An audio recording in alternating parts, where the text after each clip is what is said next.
Hello friends, मैं हूं doctor Manoj Sharma और आज हम बात करेंगे मंगल के ट्रांजिट की, जो कि मीन राशि में हो रहा है 23 अप्रैल को। और 1 जून तक मंगल महाराज जो है वो मीन राशि के अंदर ही रहेंगे। मीन राशि गुरु की राशि होती है, गुरु इनके मित्र होते हैं।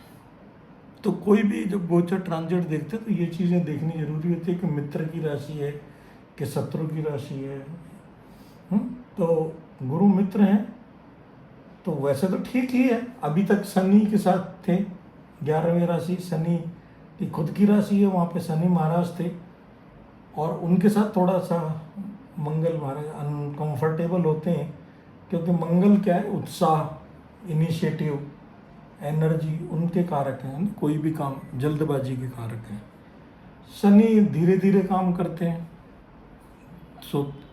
तो इन दोनों फ्रेंडशिप नहीं है, थोड़ा सा है ना, ग्रहों थोड़ा काम करने का तरीका अलग। अब ये आ जाएंगे, लेकिन यहाँ पे भी एक ही प्रॉब्लम है कि यहाँ पे राहु महाराज बैठे हुए हैं। अब राहु महाराज के बारे में एक चीज़ है कि राहु अटैचमेंट है ना, मन की अवस्था है और मतलब कन्फ्यूजन है, कई बार है ना, भ्रम है, माया है। तो ये माना जाता है।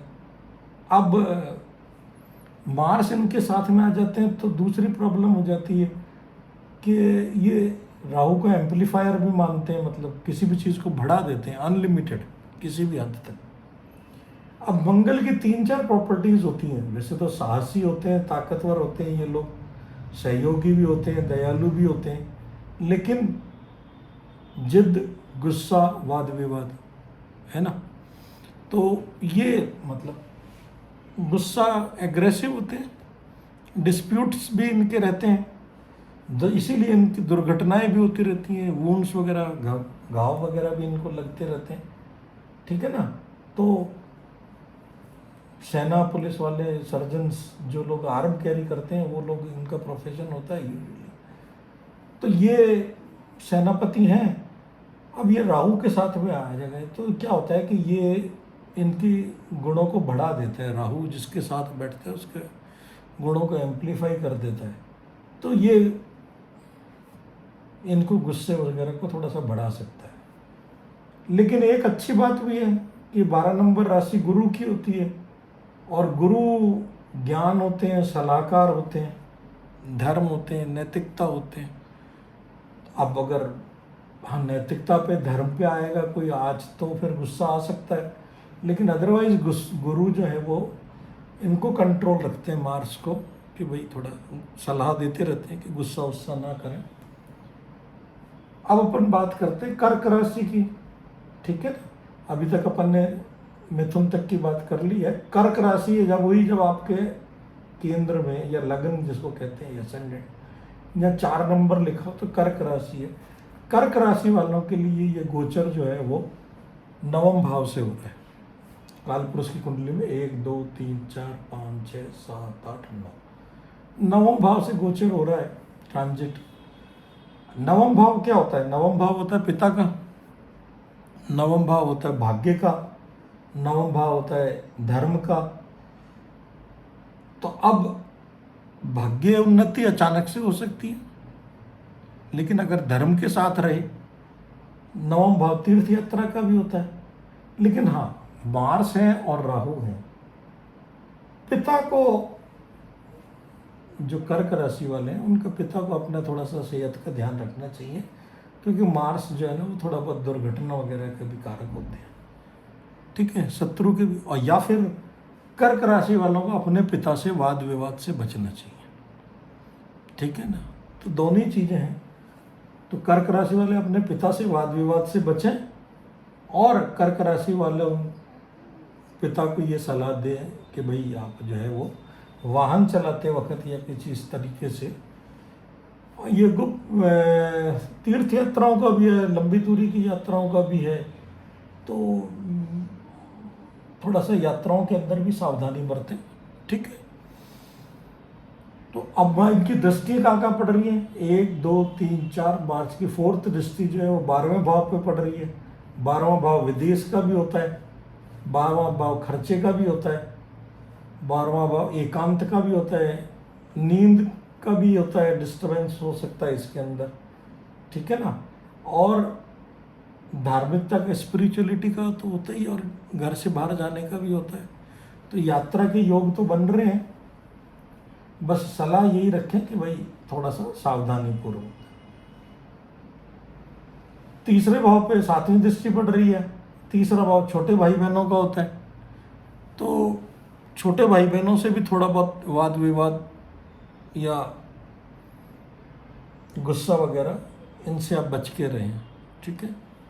तीसरा भाव संवाद का भी होता है, तो आपकी भाषा जो है वो थोड़ी सी कठोर ना हो, क्योंकि मार्स उसको देख रहे हैं ना, और उनके साथ में राहु भी है। यहाँ पे केतु महाराज भी बैठे हुए हैं, तो केतु महाराज डिटैचमेंट है, तो छोटे भाई बहनों से डिटैचमेंट भी हो सकता है, छोटे भाई बहनों से वाद विवाद वगैरह भी हो सकता है, तो उससे थोड़ा बचें। हनुमान जी की शरण में रहें तो ज़्यादा अच्छा रहेगा, या गुरु की, नारायण की, भगवान की शरण में रहें। और मार्स की दृष्टि जो है वो घर पे पड़ेगी, तो ये आपका घर है जिसमें होम कंफर्ट वगैरह है, तो यहाँ पे भी आपको अपने घर का वातावरण थोड़ा सा जो है ना सौहार्दपूर्ण बना के रखें, झगड़ा वगड़ा नहीं करें। लेकिन हाँ, क्योंकि गुरु की भी दृष्टि पड़ रही है, तो थोड़ा सा तो ठीक रहेगा, गुरु संभाल लेते हैं। कोई भी प्रॉब्लम हो तो सलाह से, नेक सलाह से ये तो संभाल लेते हैं। लेकिन फिर भी अपनी तरफ से कोशिश करें कि भाई घर का माहौल ठीक रहे, घर का माहौल ठीक रहे, छोटे भाई बहनों से ठीक रहे, पिता से भी आपका वाद विवाद से बचें, और जो है वो धर्म के मामले में थोड़े से कट्टरपंथा से बचें, रूढ़िवादिता से बचें, कि राहु भी है साथ में, थोड़ा सा मति भ्रम तो कर ही देते हैं राहु, ठीक है ना। चाहे अब एक्सपांसन कितना भी करें, हम एक फायदेमंद है, क्योंकि हर चीज़ बुरा है तो कुछ होता नहीं है, हर घर अच्छा होता है, हर ग्रह अच्छा होता है।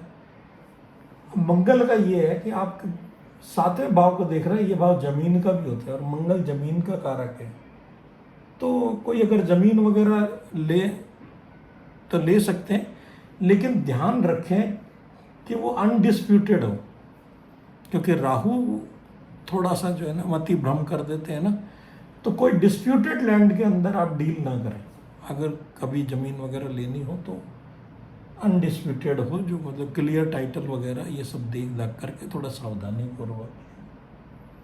बाकी तो अगले महीने जुपिटर गोचर करेंगे, सन 14 तारीख तक यही है, 14 तारीख के बाद 2 नंबर में चले जाएंगे।